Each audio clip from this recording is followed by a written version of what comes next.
Hello students, आप सभी का स्वागत है आज की क्लास में। पिछली क्लास में हमने जो चर्चा कर रहे थे वो हम अपने जीव विज्ञान को लेकर चर्चा कर रहे थे। हमने आपका परिचय कराया जीव विज्ञान क्या होता है और साइंस के यानी विज्ञान के किस भाग को हम जीव विज्ञान कहते हैं और उस जीव विज्ञान में हम किन चीज़ों को ध्यान में रखते हैं। यानी हम किन बातों को समझते हैं कि जीव विज्ञान किन्हें कहा जाए, यानी जीव विज्ञान में किन चीज़ों को रखा जाए और जीवन क्या है और जीवन की क्या मूल बातें हैं जो ये बताती हैं कि कोई व्यक्ति या कोई पदार्थ में जीवन है या नहीं। तो उन बातों को भी हमने समझा और उसके साथ-साथ हमने जीव विज्ञान के प्रकार को भी समझा कि जीव विज्ञान को हमने मूलतः 2 भागों में बाँटा हुआ है, जिसको हम जो है वनस्पति विज्ञान और प्राणियों के जीवन के विज्ञान के रूप में भी जानते हैं। यानी वनस्पति विज्ञान हो गया आपके पेड़-पौधों के जीवन के ऊपर, और वहीं जो ज़ूलॉजी होता है उसको हम क्या कहते हैं, जो मानव विज्ञान या प्राणियों के विज्ञान को लेकर बातें करता है। फिर उसके बाद हमने जीवन को समझा, जीवन क्या है, जीवन के लिए क्या मूल बातें होनी चाहिए, किन बातों के तहत हम कह सकते हैं कि कोई प्राणी जीवित है या नहीं। उसके साथ हमने थोड़ा-सा कोशिकाओं को लेकर चर्चा करी, कोशिका क्या है और कोशिका किस तरीके से हमारी कार्य प्रणाली या कार्य और रचनात्मक इकाई के तौर पर प्रस्तुत होती है, और कोशिकाओं के साथ-साथ किन वैज्ञानिकों ने या फिर हम बात करें किन जो हमारे विचारक हैं, उन्होंने किन की खोज करी और उनके हमने खोज के साथ उनका कुछ नाम भी पढ़ा। तो आज के इस कक्षा में जो हम चर्चा का या विषय रहेगा या जिसके ऊपर हमारी चर्चा रहेगी वह है कोशिका, और कोशिका के बारे में और गहराई से हम अध्ययन करेंगे और भी बातों को हम समझेंगे कोशिका को लेकर। तो मैं आप सभी का स्वागत करता हूँ आज की कक्षा में, और अब हम जो है शुरुआत करने जा रहे हैं अपनी कोशिका की और उसके ऊपर और भी जो रोचक बातें हैं उनको समझने के लिए। उससे पहले मैं आपको थोड़े से नाम और देना चाहता हूँ जिन्होंने जीव विज्ञान के अंदर ही यानी बायोलॉजी के अंदर ही किन चीज़ों की खोज करी उसको लेकर अभी हम चर्चा करेंगे। अगर मैं बात करूँ बेंडा का, 1898 में इन्होंने माइटोकॉन्ड्रिया का नाम माइटोकॉन्ड्रिया रखा। यानी तब तक जो है खोज कर ली गई थी कि कुछ ऐसा पदार्थ है, बट इन्होंने क्या करा, माइटोकॉन्ड्रिया का नाम दिया।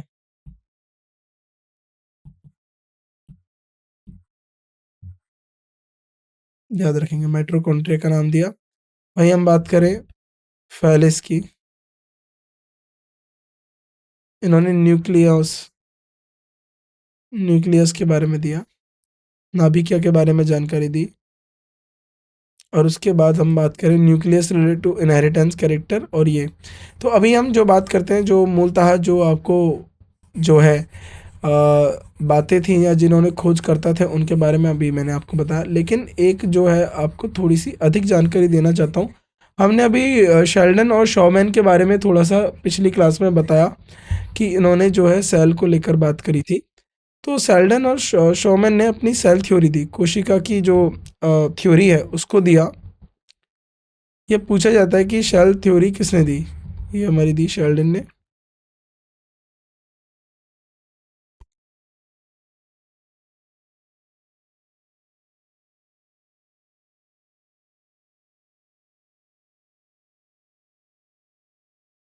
शॉमैन ने 1838 या 39 के बीच में इन्होंने एक जो है प्रस्तुत किया सेल थ्योरी। क्या दिया इन्होंने? सेल थ्योरी, और इनकी सेल थ्योरी में क्या था उसको भी हम जानेंगे।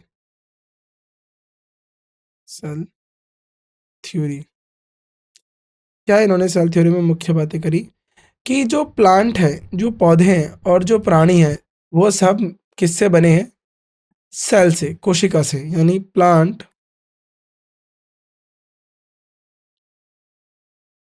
और प्राणियाँ और जो प्राणी हैं वह किससे बने हैं? मेड अप ऑफ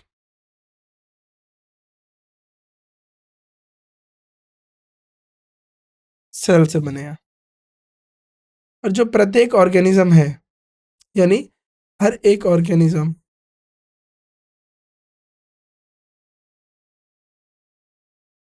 किससे बने? एक या एक से ज़्यादा?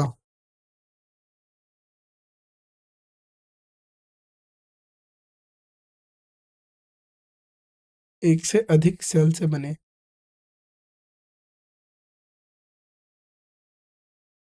अब इन्होंने बोला जो प्रत्येक सेल है,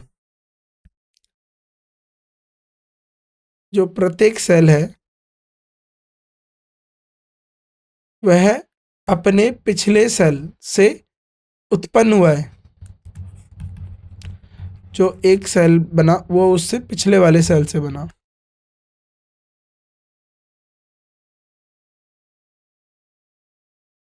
यानी सेल जो है, अगर कोई नया सेल बन रहा है तो वह अपने पिछले वाले सेल से बन रहा है। और इन्होंने किन बातों को चर्चा करी उसको भी देख लेते हैं।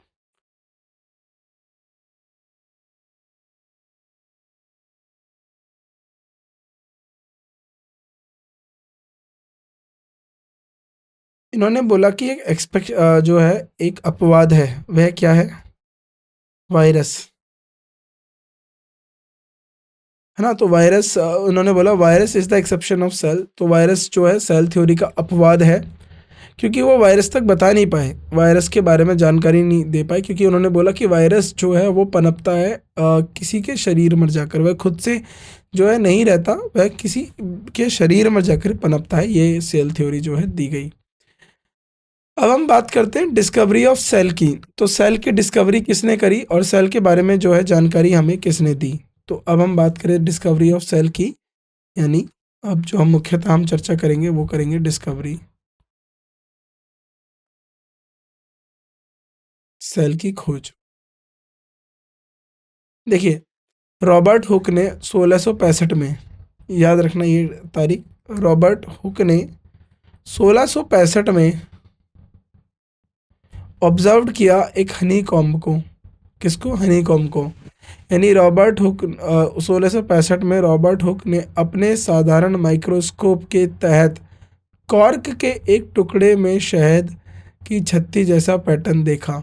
यानी वो माइक्रोस्कोप रखा था उसने, अब उस माइक्रोस्कोप से उसने इस तरीके से देखा। अब उसको जो कॉर्क, देखो कॉर्क क्या होता है, लकड़ी का एक गट्टा होता है। वो जैसे मान लीजिए ये है एक, ये प्लास्टिक का है पर ये लकड़ी का एक गट्टा होता है, उसको हम बोलते हैं कॉर्क। तो कॉर्क क्या होता है कि जो कांच की बोतल होती है उनके ऊपर एक ढक्कन का काम करता था। अब तो इस तरीके के कैप आ गए, तब कांच की बोतल के ऊपर लकड़ी का ढक्कन लगा देते थे, फिर उसको निकालते थे, तो उसको हम कॉर्क कहते हैं। तो उस कॉर्क को उसने माइक्रोस्कोप में देखा तो उसे एक मधुमक्खी के छत्ते जैसा आकार दिखाई दिया। उन्होंने प्रत्येक बॉक्स जैसे कक्ष को सेल या कहा, यानी उन्होंने बोला कि जो एक कमरा है ना, जो मधुमक्खी का यानी इस तरीके से देखिए, यानी कॉम कैसा होता है, ऐसा होता है, इस तरीके से उन्हें दिखाई दिया।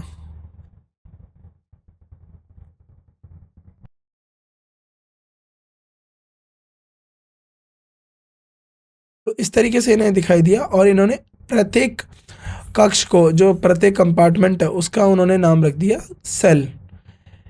अब इन्होंने जो है डेड सेल के बारे में क्या, इन्होंने जो है देखिए रॉबर्ट हुक ने, जो रॉबर्ट हुक हैं, इन्होंने डेड सेल के बारे में गणना दी। और वहीं बात करें और जो हमारा जीवित सेल है उनको एंटोन वॉन ल्यूवेनहुक, इन्होंने जो है ये कब इन्होंने दिया? 1665 में एंटोन वॉन ल्यूवेनहुक ने जीवित सेल, लिविंग सेल के बारे में इन्होंने 1674 में हमें बताया। तो एंटोन वॉन लीवनहुक ने पहली बार 1674 में जीवित सेल के बारे में वर्णन किया। कोशिका का प्रकार। अब कोशिका कितने प्रकार की होती है ये हमें पता होना चाहिए। कोशिका के दो प्रकार होते हैं, एक होता है हमारा प्रोकैरियोटिक कोशिका और दूसरा होता है हमारा यूकैरियोटिक कोशिका। अब प्रोकैरियोटिक कोशिका क्या होती है? प्रोकैरियोटिक कोशिका और यूकैरियोटिक कोशिका क्या होती है, इसके बारे में आपको जानकारी होनी चाहिए। अब हम बताते हैं क्या है। अब देखिए थोड़ा प्रोकैरियोटिक सेल के बारे में अब हम पढ़ लेते हैं। यह सबसे प्राचीन प्रकार की कोशिका, यानी सबसे प्राचीन प्रक्रिया, अगर जो कोशिका या जीवन की अगर उत्पन्न जब हुआ पहली बार, तो जब हमारी पृथ्वी थी, जब पृथ्वी उत्पन्न हुई और उससे कई लाखों वर्ष बाद जीवन की शुरुआत हुई। तो जीवन की जब शुरुआत हुई तो उसमें अगर पहली कोशिका को लेकर बात करें, पहली कोशिका कौन सी रही होगी? तो जो पहली कोशिका है वो है हमारी प्रोकैरियोटिक। तो यह सबसे प्राचीन प्रकार की कोशिका है। प्रोकैरियोट्स एकल कोशिका वाली मेम्ब्रेन सीमित साइटोप्लाज्मिक सिस्टम होता है। यानी प्रोकैरियोटिक्स जो होते हैं उसके अंदर एक सिंगल मेम्ब्रेन होता है और सिंगल सेल्ड मेम्ब्रेन, है ना। तो उसके अंदर एक कोशिका वाली मेम्ब्रेन सीमित, उसको हम बोलते हैं साइटोप्लाज्मिक सिस्टम होते हैं। नाभिकीय मेम्ब्रेन द्वारा नाभिकीय नहीं सीमित होता, यानी इनके अंदर जो है नाभिकीय की मेम्ब्रेन नहीं होती। तो इसका जो नाभिका है वो चारों तरफ घूमता रहेगा, उसके आसपास कोई भी झिल्ली नहीं होगी। नाभिकीय सामग्री जैसे कि डीएनए या आरएनए केवल साइटोप्लाज्म के एक क्षेत्र में ही सीमित होते हैं। तो जो साइटोप्लाज्म है उसी के अंदर डीएनए होगा, आरएनए होगा, क्योंकि डीएनए आरएनए जो है वो न्यूक्लियस में होते हैं। और जो हायर या उच्च स्तर के जो प्राणी होते हैं उनकी जो कोशिकाएं होती हैं, वो जो न्यूक्लियस होता है उसकी मेम्ब्रेन होती है, यानी उसकी झिल्ली होती है जिसके अंदर वह रखे हुए होते हैं। लेकिन प्रोकैरियोटिक में ये साइटोप्लाज्म के अंदर ही रहते हैं, अर्ध द्रव्यमान जो द्रव्य है उसके अंदर ही रहते हैं, जिसे न्यूक्लियोइड कहा जाता है। और उसको हम क्या बोलते हैं? न्यूक्लियोइड। साइटोप्लाज्म में कोई मेम्ब्रेन सीमित ऑर्गेनल्स नहीं होते, तो उसके अंदर कोई भी ऑर्गेनल्स नहीं होते, कोई मेम्ब्रेन ऑर्गेनल्स नहीं होते। राइबोसोम्स केवल साइटोप्लाज्म में ही पाए जाते हैं। जो राइबोसोम्स होते हैं वो भी साइटोप्लाज्म में भी ही पाए जाते हैं। तो ये जो सारी बातें हैं ये बहुत महत्वपूर्ण बातें हैं, इनको आपको याद रखना है। बैक्टीरिया और नीले हरे शैवाल, जैसे कि बैक्टीरिया या फिर नीले हरे शैवाल यानी ब्लू ग्रीन एल्गी जो होता है, साइनोबैक्टीरिया जिसे हम कहते हैं, प्रोकैरियोटिक कोशिका के उदाहरण है। तो बैक्टीरिया जो हो गया वो हमारा क्या है? प्रोकैरियोटिक कोशिका। नीले हरे शैवाल जो हैं ये हमारे क्या हैं? ब्लू ग्रीन एल्गी, ये भी हमारे क्या है? प्रोकैरियोटिक कोशिका, जिसको हम साइनोबैक्टीरिया कहते हैं। ये याद रखना, ये जो बातें हैं ये बहुत ज़रूरी चल रही हैं। माइकोप्लाज्मा, जिन्हें सबसे छोटी कोशिका के रूप में जाना जाता है, प्रोकैरियोटिक्स के तहत समूहित होते हैं। कोशिका मेम्ब्रेन मोसोमेम्स में बनाते हैं जो अपने आप में श्वसनीय एंजाइम उत्पन्न करती हैं।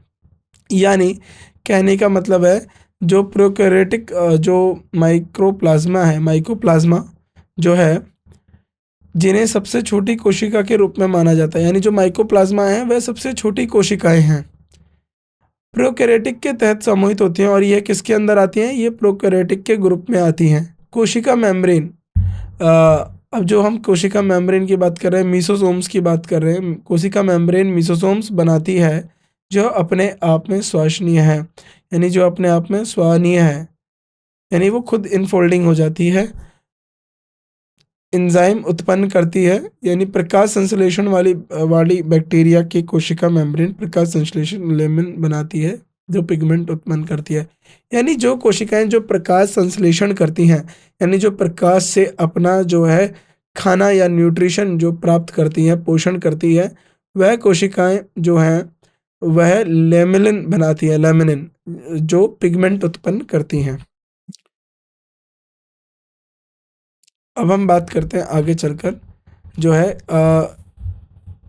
अब देखिए अटिपिकल ऑफ आयरनेट सेल बट अटिपिकल। अब हम बात करें एक सेल को लेकर, जैसे कि अगर हम बात करें, ये हमारा एक सेल है,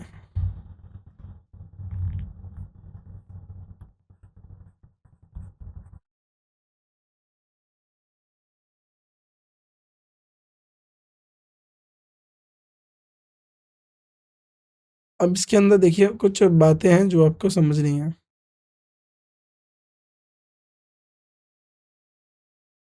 अभी आपको ये जो पिक्चर है साफ नहीं दिखाई दे रही होगी। इस पिक्चर को हम अगली कक्षा में देखते हैं और फिर समझते हैं। तो ये जो पिक्चर है इसको मैं दोबारा आपको दिखाता हूँ और अगली कक्षा में इसको मैं दोबारा समझा देता हूँ। तो इसका जो है हम कलर वर्जन लेके आएंगे जिससे आपको ये पिक्चर और अच्छी है। लेकिन यहाँ पर जो है ये मैं आपको प्लांट सेल के बारे में थोड़ी सी जानकारी दे देता हूँ। यहाँ पर ये प्लांट सेल की पिक्चर हमारे पास थोड़ी क्लियर है। देखिए प्लांट सेल जो है तो पहले हम क्या करते हैं, पहले हम इस पिक्चर को देख लेते हैं। ये एक हमारे एक प्लांट सेल की जो है शेप हो गई है।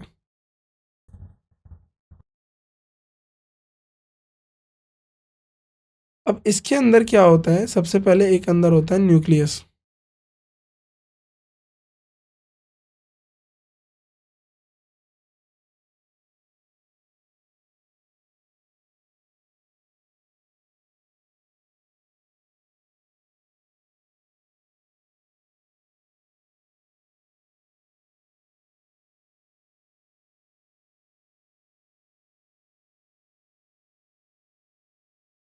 देखिए, अगर यहाँ से आपको ये विजिबल है तो मैं आपको बता देता हूँ। जैसे प्लांट सेल हो गया, ये हमारा यूकेरियोटिक सेल होता है, और वहीं प्रोकैरियोटिक सेल जो होते हैं वो हमारे सिंपल सेल होते हैं, जिनको हम प्रिमिटिव सेल कहते हैं। अगर हम बात करें प्लांट सेल को लेकर, तो इसके अंदर क्या क्या चीज़ें होती हैं। इसके अंदर सेल मेम्ब्रेन होती है, तो यानी जो सेल की जो आगे वाली परत होती है उसको हम बोलते हैं सेल मेम्ब्रेन। फिर इसके अंदर गोल्गी बोटी होती है, लाइसोसोम्स होते हैं, न्यूक्लियस होते हैं, और न्यूक्लियोपोर होते हैं, न्यूक्लियर होता है, envelope, rough surface endoplasmic reticulum, ribosomes, microfilament, membrane fold, secretory vesicles, smooth surface endoplasmic reticulum, cytoplasm, centrioles, mitochondria, microtubule और पिनेकल सिस्टम्स होते हैं, वेसल्स होते हैं। अब इन सब के बारे में आप एक एक करके जानकारी लेंगे, क्या होता है क्या नहीं होता। तो अभी हम पहले यूकेरियोटिक सेल को लेकर बात कर लेते हैं, फिर जब हम प्लांट सेल की बात करेंगे, और फिर हम जब बात करेंगे हमारे एनिमल सेल की, तब वहाँ पर हम इसके चित्र को अच्छे से समझेंगे, और एक एक जो हमारी कोशिका जो है उसका जो एक एक भाग है वह किस तरीके से हमारे लिए जो है इम्पोर्टेंट होता है, उसको को लेकर भी हम चर्चा करेंगे। These are organize. तो यूकैरियोटिक सेल क्या होते हैं, यह संगठित एक दोहरी छिल्ली वाले साइटोप्लाज्मिक सिस्टम होते हैं। तो यानी इनके अंदर क्या होता है, साइटोप्लाज्मिक सिस्टम होते हैं। साइटोप्लाज्मा में परमाणु झिल्ली में घिरा हुआ एक सच्चा नाभिक पाया जाता है। देखिए, यूकैरियोटिक सेल के अंदर क्या था, जो न्यूक्लियस था, जो नाभिक था, नाभिक के चारों तरफ कोई झिल्ली नहीं थी, तो वह नाभिक साइटोप्लाज्मा में रहता है। लेकिन जो हमारे यूकैरियोटिक सेल होते हैं, यूकैरियोटिक सेल में एक संगठित दोहरी झिल्ली होती है, यानी डबल मेम्ब्रेन होते हैं, वहाँ पर सिंगल मेम्ब्रेन था। और इसके अंदर जो न्यूक्लियस होता है इसको हम ट्रू न्यूक्लियस बोलते हैं, क्योंकि इसका जो न्यूक्लियस है वह एक झिल्ली से घिरा हुआ होता है। साइटोप्लाज्मा में झिल्ली से बंधे अंग होते हैं, यानी साइटोप्लाज्मा में जो भी अंग होंगे, जो भी ऑर्गेनेल्स पाए जाएंगे, जो भी कोशिका के जो भी और हिस्से जो पाए जाएंगे, वह सब झिल्ली से बंधे होंगे, जो कोशिका के उपापचय के कार्य करते हैं, यानी जो कोशिका में मेटाबॉलिक फंक्शन काम करते हैं। प्रोटिस्टा जैसे फंगस हो गया, पौधे, जानवर यूकैरियोटिक कोशिका से बने होते हैं। तो ये सब क्या है, यूकैरियोटिक कोशिकाओं से बने होते हैं। एक आम यूकैरियोटिक कोशिका की संरचना, कोशिका की विस्तृत संरचना इलेक्ट्रॉन माइक्रोस्कोप के तहत अध्ययन किया गया। यानी अगर हम बात करें कोशिका के स्ट्रक्चर की, किस तरीके से कोशिका का स्ट्रक्चर देखा गया, तो हमने एक इलेक्ट्रॉन माइक्रोस्कोप के तहत कोशिका के स्ट्रक्चर को समझा। अगर हम आकार और साइज़ की बात करें, कोशिकाएं अपने आकार और आकार में बहुत अधिक अंतर करती हैं। वे ओवल, गोलाकार, डिस्क जैसे, घनाकार, बहुभुज, तकणाकार या अनियमित हो सकती हैं। यानी वह बहुत अलग अलग प्रकार की कोशिकाएं होती है। अधिकांश कोशिकाएं सूक्ष्मदर्शी होती हैं, जो आमतौर पर 10 से 100 जो है माइक्रोमीटर की सीमित में होती हैं। यानी यह सूक्ष्मदर्शी होती हैं, बहुत छोटी होती हैं। जो नर्व सेल है, ये याद रखिएगा, नर्व सेल तांत्रिक का कोशिका सबसे लंबी होती है, तो नर्व सेल जो होता है ये सबसे लंबी होता है। और ऑस्ट्रिच का जो सेल होता है, ऑस्ट्रिच का जो अंडा होता है, ये भी एक कोशिका होता है। देखिए, ऑस्ट्रिच का अंडा क्या होता है, ये एक कोशिका होता है। और ये शुतुरमुर्ग का जो अंडा है वह सबसे बड़ा होता है, जिसका आकार 170 तक होता है। एक भांग का फाइबर, यानी अगर हम बात करें हेम्प, एक जो फाइबर है वह 1 मीटर लंबा हो सकता है। कोशिका का आकार और उसका जो साइज़ है, जो शेप है, उनके कार्य से बहुत अधिक संबंधित है। यानी जिसका जैसा कार्य होगा, उसको वैसे प्रकार की कोशिका होगी। सबसे बड़ी एकल कोशिका वाली जीवाणु में एक्सेटेबुलेरिया में पाई जाती है। तो सबसे बड़ी एकल यानी सिंगल सेल ऑर्गेनिज्म की सबसे बड़ी जो कोशिका है, वो एसिटिलबुलेरिया में पाई जाती है। अब कोशिका की निम्नलिखित संरचना से बनी होती है। कोशिका बनी कैसे होती है, इसको हम देख लेते हैं। तो कोशिका में जो बनी होती है या उसके अंदर क्या-क्या चीज़ें प्राप्त होती है जिनसे एक कोशिका पूर्णतः से बनती है। प्लाज्मा मेम्ब्रेन, तो सबसे पहली बात उनके अंदर प्लाज्मा मेम्ब्रेन होती है, यानी प्रत्येक कोशिका अत्यंत पतली, कोमल, लचीली, जीवित मेम्ब्रेन द्वारा सीमित होती है। तो प्लाज्मा मेम्ब्रेन कैसी होती है? अत्यंत पतली और जो डेलिकेट, कोमल, इलास्टिक, लचीली और उसके बाद लिविंग मेम्ब्रेन, जीवित मेम्ब्रेन द्वारा सीमित होती है। यह लिपिड अणुओं की दोहरी परत से बनती है, यानी जो आपके लिपिड मॉलिक्यूल हैं उनकी दोहरी परत से बनती है, जिसमें प्रोटीन अणु की एक परत मौजूद होती है और जिसके अंदर प्रोटीन जो होता है, प्रोटीन मॉलिक्यूल्स का एक लेयर होता है। यह एक चयनात्मक रोधी मेम्ब्रेन होती है। चयनात्मक रोधी का मतलब सेलेक्टिव होती प्रिएम्बल मेम्ब्रेन होती है। इसका मतलब ये है, चयनात्मक का मतलब समझ लीजिए, यह चयन करेगी कि क्या चीज़ें अंदर जाएंगी, क्या चीज़ें बाहर आएंगी। तो यह इस तरीके की जो है मेम्ब्रेन बनती है, जो कुछ पदार्थों के कोशिका के अंदर और बाहर होने वाले प्रवाह को अनुमति देती है। यानी कुछ पदार्थ जो है अंदर आ सकते हैं, कुछ पदार्थ जो है बाहर जा सकते हैं। पौधों की कोशिका में यह कोशिका की दीवार का आंतरिक ओर पाई जाती है। यानी पौधों के अंदर यह कोशिका में दीवार के आंतरिक, यानी पहले क्या होगा, कोशिका दीवार होगी, फिर उसके बाद जो है कोशिका मेम्ब्रेन या कोशिका की झिल्ली होगी। कार्य क्या करता है ये प्लाज्मा मेम्ब्रेन? यह कोशिका के आंतरिक सामग्री को सुरक्षित करता है, यानी जो कोशिका के जो भीतर की जो सामग्री है उसको सुरक्षित करता है प्लाज्मा मेम्ब्रेन, और एक निश्चित आकार प्रदान करता है। और क्या करता है हमारा? निश्चित आकार प्रदान करता है कोशिका को। यह पदार्थ के नियमित प्रवेश और निकासी की सुविधा प्रदान करता है। यानी मैंने आपको बताया कि यह पदार्थ के नियमित प्रवेश और उसके निकासी की सुविधा प्रदान करेगा, क्योंकि ये चयनित जो है झिल्ली होती है। अनुमति ग्रेडियंट के अनुसार मेम्ब्रेन में के द्वारा अणुओं की गति पसीव परिवहन अर्थात अधिक से कम संवेदनशील की ओर, यानी मूवमेंट ऑफ मॉलिक्यूल्स, यानी अणुओं की मूवमेंट को जो कॉन्सेंट्रेटेड ग्रेडियंट है और उससे जो है पैसिव ट्रांसपोर्ट, यानी कम हायर कंसंट्रेशन से लोअर कंसंट्रेशन तक, यानी अधिक से कम संवेदनशील की ओर ले जाने का जो काम है ये प्लाज्मा मेम्ब्रेन करती है। मेम्ब्रेन के माध्यम से ऊर्जा का उपयोग करके अधिक संवेदनशीलता से कम संवेदनशीलता तक अणुओं की गति की सक्रिय प्रवाहन कहा जाता है। यानी हायर कंसंट्रेशन से lower to higher, movement of molecule lower to higher concentration across membrane using energy is called active transport. क्या होता है? देखिए, एक्टिव ट्रांसपोर्ट होता है कि लोअर से हायर कंसंट्रेशन तक कोई अगर मूवमेंट हो रहा है, कोई अणु कम से, यानी कम से संवेदनशीलता से ज़्यादा संवेदनशीलता तक के ले जाता है, सो उसमें कम से अधिक संवेदनशीलता तक के लिए जाता है, तो उसमें उसको ऊर्जा का इस्तेमाल करना होगा, जिसे हम एक्टिव ट्रांसपोर्ट कहते हैं। पशु कोशिका में यह सबसे विकल्स सेलिलिया, फ्लेगला, माइक्रोविली आदि के निर्माण से में भाग लेता है। यानी ये किस के निर्माण में भाग लेगा? वेसिल्स, सीलिया और फेंगिलिया और माइक्रोविली। तो ये हमारा प्लाज्मा मेम्ब्रेन का काम हो गया। अब मैं बात करूँ सेल वॉल की, तो जो सेल वॉल है, तो यह है जो आपको सिर्फ किस में देखने के लिए मिलेगा? सिर्फ प्लांट में देखने के लिए मिलेगा, यानी पौधों में मिलेगा, क्योंकि पौधों में सेल की वॉल की वजह से उनके ऊपर जो मजबूती आती है वह इसी जो है सेल वॉल की वजह से आती है।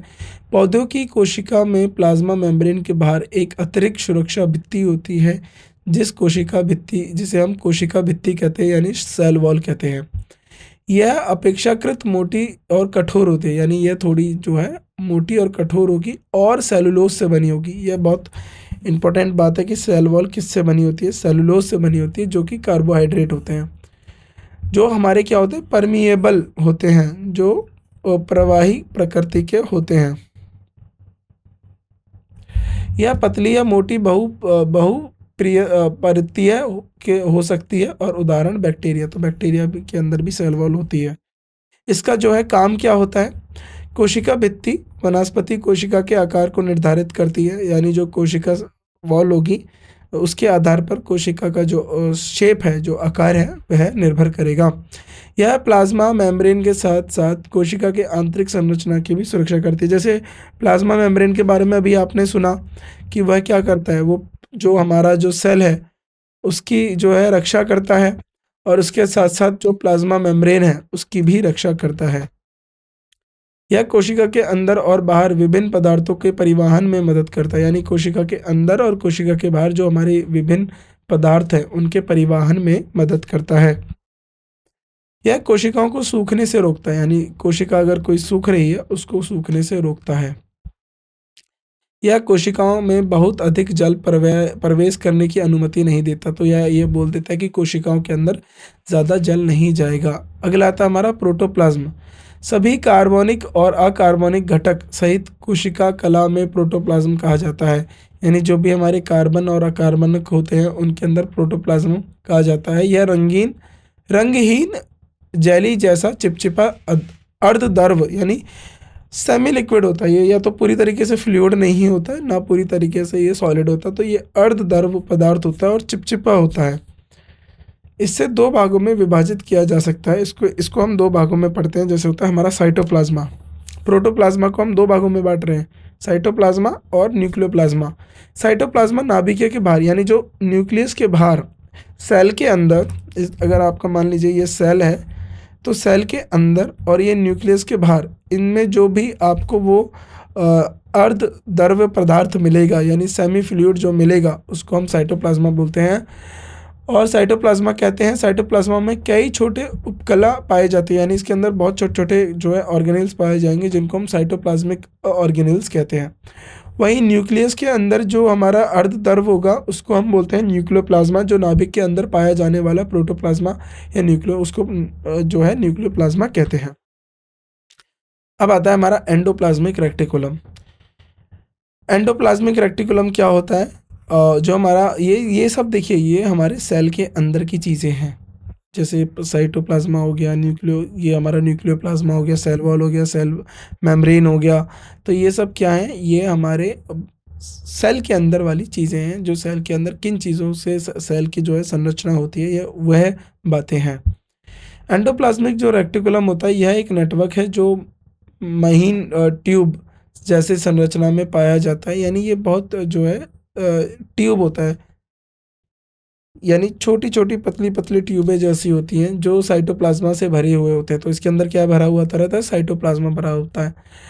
एंडोप्लाज्मिक रेटिकुलम कुछ हिस्से नाभिकीय मेम्ब्रेन से जुड़ा होता है, यानी इसका कुछ हिस्सा नाभिकीय मेम्ब्रेन या नाभिकीय से जुड़ा होगा, जबकि अन्य प्लाज्मा मेम्ब्रेन से जुड़े होते हैं, बाकी अन्य प्लाज्मा मेम्ब्रेन से जुड़े होंगे। यदि राइबोसोम्स एंडोप्लाज्मिक रेटिकुलम से जुड़े होते हैं तो इसे रफ एंडोप्लाज्मिक। अगर राइबोसोम्स, सुनिए, राइबोसोम्स किससे जुड़े होंगे? एंडोप्लाज्मिक रेटिकुलम से जुड़े होंगे। इसको हम प्लस साइन कर लेते हैं। तो इसको हम क्या नाम देते हैं? Rough endoplasmic reticulum. यानी तो यदि राइबोसोम्स एंडोप्लाज्मिक रेटिकुलम से जुड़े होते हैं तो इसे रफ एंडोप्लाज्मिक रेटिकुलम कहा जाता है। राइबोसोम्स के बिना एंडोप्लाज्मिक रेटिकुलम को स्मूथ एंडोप्लाज्मिक रेटिकुलम कहते हैं। अगर इसमें राइबोसोम्स नहीं हैं, अगर हैं तो रफ एंडोप्लाज्मिक रेटिकुलम, अगर नहीं है तो स्मूथ एंडोप्लाज्मिक रेटिकुलम कहेंगे। अब इसका काम क्या होता है ये और देख लेते हैं। यह कोशिका की विभिन्न उपाचीय गतिविधियों के लिए साइटोप्लाज्म के सतह क्षेत्र बढ़ाता है, यानी जो हमारी कोशिका है उसके ऊपर और ज़्यादा उपाचीय गतिविधियां हो सकें, यानी मेटाबॉलिक एक्टिविटी हो सके, तो साइटोप्लाज्मा के क्षेत्र को बढ़ा देगा। तो ज़्यादा बड़ा एरिया हो जाएगा तो ज़्यादा गतिविधियां होने लगेंगी। ये जो है हमारा जो है एंडोप्लाज्मिक रेटिकुलम का कार्य होता है। यह उपापचय उत्पाद के संश्लेषण, भंडारण और परिवहन से संबंधित है। तो जो मेटाबॉलिक प्रोडक्ट होगा उसका संश्लेषण कौन करेगा, सिंथेसाइज कौन करेगा, एंडोप्लाज्मिक रेटिकुलम, है ना। और भंडारण उसका कौन करेगा, एंडोप्लाज्मिक रेटिकुलम। परिवहन कौन करेगा, एंडोप्लाज्मिक रेटिकुलम। यह सेल प्लेट और नाभिकीय मेम्ब्रेन के निर्माण में भी मदद करता है। यानी सेल की जो प्लेट होती है उसको साथ साथ नाभिकीय की जो मेम्ब्रेन है उसके निर्माण में भी कार्यरत कौन होगा, एंडोप्लाज्मिक रेटिकुलम। अब ये जो मैं बताने वाला हूँ ये एग्ज़ाम में पूछा गया है, ये परीक्षा में आपसे पूछा जाएगा और ये बहुत इम्पोर्टेंट है, मार्क कर लो। जो आपका रफ एंडोप्लाज्मिक रेटिकुलम है, rough endoplasmic reticulum, smooth endoplasmic reticulum, RER और SER। तो जो रफ एंडोप्लाज्मिक रेटिकुलम होता है ये प्रोटीन के संश्लेषण से संबंधित है। ये किससे संश्लेषण से संबंधित है, प्रोटीन से, याद रखिएगा, ये प्रोटीन के संश्लेषण से संबंधित है। और ये स्मूथ एंडोप्लाज्मिक रेटिकुलम जो है लिपिड को हम या फैट कह लीजिए, वास, लिपिड या फिर फैट जिसको हम कह सकते हैं वास के जो है इसके संश्लेषण से संबंधित है। तो याद रखना रफ एंडोप्लाज्मिक जो है प्रोटीन का संश्लेषण करेगा ये, और ये क्या करेगा, फैट, लिपिड्स का संश्लेषण करेगा। ये बहुत अधिक जो है महत्वपूर्ण जानकारी है, इसे याद रखना। आगे बढ़ते हैं। राइबोसोम्स, अभी हमने देखा कि राइबोसोम्स अगर एंडोप्लाज्मिक रेटिकुलम पे होंगे तो उसको हम रफ एंडोप्लाज्मिक रेटिकुलम कहेंगे, अगर नहीं होंगे तो स्मूथ एंडोप्लाज्मिक रेटिकुलम होंगे। अब बात करते हैं राइबोसोम्स की। यह छोटे गोले शरीर होते हैं जो या तो साइटोप्लाज्मा में मुक्त स्थिति में पाए जाते हैं या एंडोप्लाज्मिक रेटिकुलम से जुड़े होते हैं। तो ये एंडोप्लाज्मिक रेटिकुलम से जुड़े होंगे या साइटोप्लाज्मा में पाए जाएंगे। राइबोसोम RNA और प्रोटीन से मिलकर बने होते हैं। तो ये किससे बने होते हैं, RNA से और प्रोटीन से मिलकर बने होते हैं। कार्य क्या होता है, राइबोसोम्स प्रोटीन के संश्लेषण का कार्य करते हैं। तो याद रखना राइबोसोम्स क्या हैं, छोटे गोले शरीर में होते हैं, या तो साइटोप्लाज्मा में इंडिपेंडेंट होंगे या तो एंडोप्लाज्मिक रेटिकुलम से चिपके हुए होंगे। और ये राइबोसोम्स RNA और प्रोटीन से मिलकर बने होते हैं। और इनका कार्य क्या होता है, राइबोसोम्स प्रोटीन के संश्लेषण का कार्य करते हैं। अब आता है माइटोकॉन्ड्रिया, ये हम लास्ट इसको समझते हैं, उसके बाद बाकी के जो बातें हैं उनको हम अगली कक्षा में जो है अपने डिस्कस करेंगे। माइटोकॉन्ड्रिया छोटी छड़ी आकार के अणु होते हैं, यानी ये रॉड शेप लाइक होंगे, इस तरीके से अणु हैं जो बड़ी संख्या में पाए जाते हैं और ये सेल में सबसे ज़्यादा पाए जाएंगे। क्यों, क्योंकि प्रत्येक माइटोकॉन्ड्रिया को दो मेम्ब्रेन बाहरी और अंदरी द्वारा परिबद्ध किया जाता है, यानी बाहर भी होगी मेम्ब्रेन, अंदर भी मेम्ब्रेन होगी। बाहरी मेम्ब्रेन स्मूथ होती है जबकि अंदरी मेम्ब्रेन क्रिस्टेट कहलाने वाले अंतरालों पर अंदर की ओर मुड़ी होती है, ये थोड़ी अंदर की तरफ जो है मुड़ी होगी। अंदरी मेम्ब्रेन एक भूमि पदार्थ को घेरती है जिसे मैट्रिक्स कहा जाता है, यानी मैट्रिक्स को घेरे रखती है। माइटोकॉन्ड्रिया में कार्बोहाइड्रेट के ऑक्सीकरण के लिए आवश्यक एंजाइम्स होते हैं। यानी ध्यान दीजिए, जो माइटोकॉन्ड्रिया है उसके अंदर ऑक्सीडेशन होने के लिए कार्बोहाइड्रेट के कुछ एंजाइम्स जो हैं ऑक्सीकरण के लिए आवश्यक एंजाइम्स होते हैं। माइटोकॉन्ड्रिया उन्हें खुद की DNA और राइबोसोम्स होते हैं। तो बहुत इंपॉर्टेंट बात है, सेल के अलावा माइटोकॉन्ड्रिया ऐसा है जिसका खुद का क्या होगा, DNA और राइबोसोम्स, ये याद रखेंगे। और इसका कार्य क्या होता है, माइटोकॉन्ड्रिया सेलुलर श्वसन का स्थल होता है, यानी माइटोकॉन्ड्रिया के अंदर सेल का रेस्पिरेशन, ह्यूमन का रेस्पिरेशन सेल में होता है। और सेल के अंदर भी कहाँ होता है, माइटोकॉन्ड्रिया में, जो ऊर्जा समृद्ध यौगिक ATP उत्पन्न करता है। और इसके अंदर से क्या उत्पन्न होता है, एंड्रोट्राइफॉस्फेट यानी ATP क्या होता है, जो हमारी ऊर्जा का मुद्रा होता है।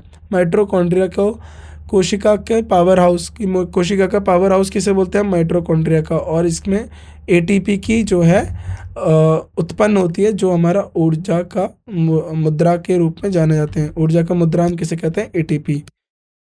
तो आज की कक्षा में बस इतना ही। यहाँ तक हमने काफ़ी चीज़ों को समझा, राइबोसोम्स को, एंडोप्लाज्मिक रेटिकुलम को समझा हमने, साइटोप्लाज्मा, न्यूक्लियर प्लाज्मा, और उसके साथ साथ हमने अभी जो है माइटोकॉन्ड्रिया की बात करी, सेल वॉल की बात करी, सेल मेम्ब्रेन की बात करी। तो इन सब बातों को पता होना चाहिए, जो इनके प्राकृतिक जो है स्वभाव है, जो इनका कार्य है, इसका आपके बारे में, इसको आपको इसकी इनके बारे में आपको जानकारी होनी चाहिए, क्योंकि परीक्षा के तौर पर ये काफ़ी महत्वपूर्ण हो जाता है। यह सीधे सीधे सवाल आपसे पूछे जाते हैं। तो जो मैं पहले से कहता आ रहा हूँ, जीव विज्ञान को पढ़ने के लिए आपको लगातार इसे पढ़ते रहना होगा, समझते रहना होगा। तो आज की कक्षा में बस इतना ही। बाकी आपसे मुलाकात होगी अगली कक्षा में। तब तक के लिए हमें दीजिए विदा, और निरंतर अभ्यास करते रहिए, पढ़ते रहिए। कुछ समस्या आती है तो आप हमसे पूछ सकते हैं, हमसे जुड़ सकते हैं। तो अब हमें दीजिए विदाई। आपको हम मिलते हैं अगली क्लास में। अभी आप सबका हमसे जुड़ने के लिए धन्यवाद।